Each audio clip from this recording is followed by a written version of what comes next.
देखो जैसे ये एक चालक है और इसमें आपने विद्युत धारा प्रवाहित की है ना, तो जब हम इस चालक में विद्युत धारा प्रवाहित करेंगे ना, तो इस चालक के अंदर के जो आयन रहेंगे, इसके अंदर के आयन, यानी कि जैसे कि परमाणु है तो परमाणु के अंदर धनायन और ऋणायन दोनों होते हैं, तो वो जो आयन रहेंगे वो आयन इस चालक में धारा प्रवाहित करने पर उस धारा के मार्ग में रुकावट उत्पन्न करते हैं, मतलब उस धारा को थोड़ा बहुत रोकते हैं। जब हम एक चालक में विद्युत धारा प्रवाहित करते हैं तो उस चालक के जो आयन हैं विद्युत धारा के मार्ग में थोड़ी बहुत रुकावट डालते हैं, और उस रुकावट को चालक का प्रतिरोध कहते हैं। किसे कहते हैं चालक का प्रतिरोध? कि किसी भी चालक के द्वारा विद्युत धारा के मार्ग में डाली गई रुकावट को चालक का प्रतिरोध कहते हैं। ये रुकावट किसके द्वारा डाली जाती है? उस चालक के द्वारा ही, और चालक के आयनों के द्वारा, है ना। मतलब चालक के अंदर जो आयन रहते हैं उन आयनों के द्वारा धारा के मार्ग में रुकावट डाली जाती है, और उस रुकावट को बोला जाता है चालक का प्रतिरोध। अब इसके बाद में चालक के प्रतिरोध के लिए हमने कुछ कारक लिखे हैं। चालक को 3-4 कारक हैं जिनसे चालक का प्रतिरोध प्रभावित होता है। प्रभावित होने का मतलब ये होता है कि किन चीजों से चालक का प्रतिरोध बढ़ सकता है और कहां पर चालक का प्रतिरोध कम हो सकता है। उसके लिए हमने सबसे पहले लिखा है कि चालक की लंबाई पर। सबसे पहले क्या लिखेंगे अपन? चालक की लंबाई पर। तो देखिए लंबाई चालक को किस प्रकार से प्रभावित करती है? तो किसी भी चालक की जो लंबाई होती है ना वो प्रतिरोध के अनुक्रमानुपाती होती है। किसी भी चालक की लंबाई प्रतिरोध के अनुक्रमानुपाती होती है, मतलब चालक का जो प्रतिरोध है वो लंबाई के अनुक्रमानुपाती होता है। अब इसका मतलब क्या हुआ? ये R इस L के अनुक्रमानुपाती है। इसका मतलब ये होता है कि यदि L का मान अधिक होगा तो R का मान भी अधिक होगा। अब R क्या है इसमें? प्रतिरोध, और L है लंबाई, है ना। तो यदि लंबाई अधिक होगी तो प्रतिरोध का मान अधिक होगा। इसीलिए हम लिख सकते हैं कि एक जो लंबा तार होगा, लंबे तार का प्रतिरोध अधिक होगा और छोटे तार का प्रतिरोध कम होगा। ठीक है। दूसरा आता है आपका क्षेत्रफल पर। पहला तो होगा आपका किस पर? लंबाई पर, और दूसरा कारक होगा आपका क्षेत्रफल पर। क्षेत्रफल की बात करें तो जो चालक का प्रतिरोध होता है वो क्षेत्रफल के व्युत्क्रमानुपाती होता है, मतलब उसके उल्टे क्रम में। यदि आपको मैं बोलूं कि जैसे आपका एक चालक ये है, एक चालक ये है, तो इसके अनुसार प्रतिरोध किसका ज्यादा होना चाहिए?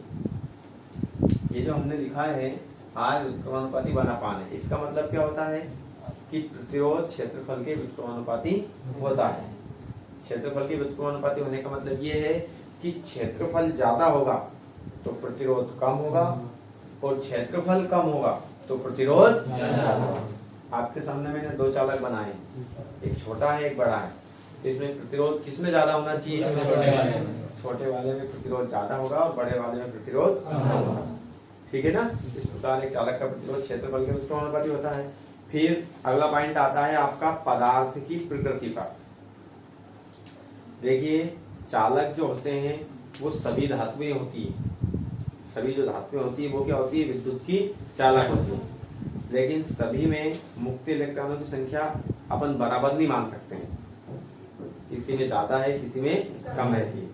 तो जिस पदार्थ में मुक्त इलेक्ट्रॉनों की संख्या ज्यादा होगी उसका प्रतिरोध कम होगा, क्योंकि विद्युत धारा किसके माध्यम से बहती है? मुक्त इलेक्ट्रॉनों के द्वारा। ठीक है ना। तो मुक्त इलेक्ट्रॉन यदि किसी पदार्थ में ज्यादा है तो उसमें विद्युत धारा सुगमता से बह सकती है, यानी कि उसका प्रतिरोध कम होगा। और यदि किसी पदार्थ में मुक्त इलेक्ट्रॉन कम है तो उसमें विद्युत धारा थोड़ी रुक रुक के बहेगी, मतलब उसका प्रतिरोध क्या होगा? अधिक होगा। तो इस प्रकार एक चालक का जो प्रतिरोध होता है वो पदार्थ की प्रकृति पर भी निर्भर करता है कि जिस पदार्थ में मुक्त इलेक्ट्रॉन ज्यादा होंगे उसका प्रतिरोध कम होगा, और जिसमें मुक्त इलेक्ट्रॉन कम होंगे उसका प्रतिरोध ज्यादा होगा। है ना। मुक्त इलेक्ट्रॉन ज्यादा होंगे तो विद्युत धारा और सुगमता पूर्वक बहेगी, मुक्त इलेक्ट्रॉन कम होंगे तो विद्युत धारा थोड़ी रुक रुक के बहेगी, मतलब उसमें रुकावट ज्यादा आएगी। इसके बाद में हमने लिखा है चालक के ताप पर। चालक के ताप में हमने क्या लिखा है कि प्रतिरोध जो होता है वो चालक के ताप पर निर्भर करता है, यानी कि जो धातुएं होती हैं, धातुओं का प्रतिरोध ताप बढ़ाने पर बढ़ता है और मिश्र धातुएं जो होंगी उनका प्रतिरोध ताप बढ़ाने पर घटता है। क्योंकि जो धातुएं होती है ना, धातुओं में तो ऑलरेडी मुक्त इलेक्ट्रॉन होते ही हैं बहुत सारे, और मिश्र धातुएं यानी कि जो अलग अलग पदार्थों को मिश्रित करके बनाई जाती है, तो उनमें क्या है थोड़े मुक्त इलेक्ट्रॉन कम होते हैं, इनमें मिश्र धातु, तो इसलिए उनके ताप को बढ़ाना पड़ता है, तब जाके उनका प्रतिरोध कम होता है। और धातुओं का यदि आप ताप बढ़ाओगे तो धातुओं का ताप बढ़ाने से उनका प्रतिरोध बढ़ जाता है, ठीक है ना। मिश्र धातुओं का प्रतिरोध ताप बढ़ाने से घटता है, धातुओं का प्रतिरोध ताप बढ़ाने से बढ़ता है। ये होते हैं आपके प्रतिरोध को प्रभावित करने वाले कारक। अब इसके बाद में अगली चीज आती है हमारी विशिष्ट प्रतिरोध। क्या आता है? विशिष्ट प्रतिरोध। देखिए विशिष्ट प्रतिरोध भी एक प्रकार का प्रतिरोध ही है, पर ये कुछ विशेष रूप से होता है, इसलिए इसको बोला जाता है विशिष्ट प्रतिरोध। विशिष्ट प्रतिरोध के लिए अभी अपन ने थोड़ी देर पहले चालक के प्रतिरोध को प्रभावित करने वाले कारक लिखे थे स्टार्टिंग में, लिखे थे ना, कि किसी भी चालक का जो प्रतिरोध होता है वो निम्न कारकों पर निर्भर करता है। एक तो प्रतिरोध चालक की लंबाई के अनुक्रमानुपाती होता है, और दूसरा क्षेत्रफल के व्युत्क्रमानुपाती होता है। ये दो कारक हमने लिखे थे, कौन कौन से? एक तो लंबाई के अनुक्रमानुपाती होता है, इसको ले लेंगे हम समीकरण एक। दूसरा चालक के क्षेत्रफल के व्युत्क्रमानुपाती होता है, इसको ले लेंगे हम समीकरण दो। दे दिया। अब यहाँ पर क्या करेंगे, हम इन दोनों परिणामों को मिलाएंगे, तो यहाँ पर लिखेंगे उपरोक्त परिणामों को मिलाने पर, उपरोक्त परिणामों को यानी कि जो ऊपर वाले परिणाम हैं इनको हम मिलाएंगे, तो ये किस प्रकार से मिलेंगे? आर, ये अनुक्रमानुपाती का चिन्ह, ये एल, और इसके बटे में क्या जाएगा आपका ए। देखो एल ऊपर है तो ऊपर है, ए बटे में है तो ये बटे में लिखा। यहाँ से अनुक्रमानुपाती का चिन्ह हटाएंगे तो आर बराबर जाएगा आपका रो एल बटे ए, जहाँ रो एक नियतांक है जिसे विशिष्ट प्रतिरोध कहते हैं। इसको क्या बोलते हैं? विशिष्ट प्रतिरोध कहते हैं। अभी अपन ने इसकी परिभाषा नहीं निकाली है, अपन ने केवल अभी इसका संकेत निकाला है, किसको दर्शाया काय से जाता है, ठीक है ना। क्या होता है? आर बराबर आपका क्या आ गया? रो एल बटे ए। अब ये रो आपका नियतांक है, यानी कि एक विशिष्ट प्रतिरोध है। तो विशिष्ट प्रतिरोध के लिए यहाँ पे सबसे पहले आपको इस रो का मान निकालना पड़ेगा। तो रो का मान निकालने के लिए हम क्या करेंगे, ये जो बटे में ए लिखा है, इस ए का गुणा आर की तरफ कर दीजिए, तो ये आर, और इस ए का गुणा आर में होगा तो आर हो जाएगा। और ये जो इसके साइड में एल लिखा है, इस एल को इस आर के बटे में ले आओ, क्योंकि देखिए जो चीज भाग में होती है वो गुणा में जाती है, और जो चीज गुणा में रहती है वो भाग में आती है। यहाँ पर ये एल जो है वो इसके गुणा में है, तो ये कहाँ पे आएगा?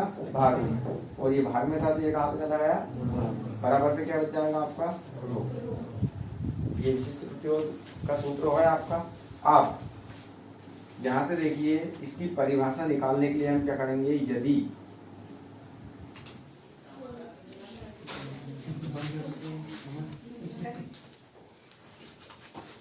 यहाँ पर देखिए, यदि हम a बराबर 1 रखें और l बराबर भी रख दें 1, देखिए जरा यहाँ पे ये l है, इस l के स्थान पर क्या रखें अपन? 1। एल होती क्या है? लंबाई, और ए क्या है? क्षेत्रफल। इन दोनों को मैंने क्या क्या रख दिया? एक। तो यहाँ पर क्या बच जाएगा आपके पास? आर बराबर पे क्या बचा? रो। तो देखिए ये एकांक क्षेत्रफल है, ये एकांक लंबाई है। एकांक क्षेत्रफल और एकांक लंबाई वाले चालक में जो प्रतिरोध होता है उसे विशिष्ट प्रतिरोध कहते हैं।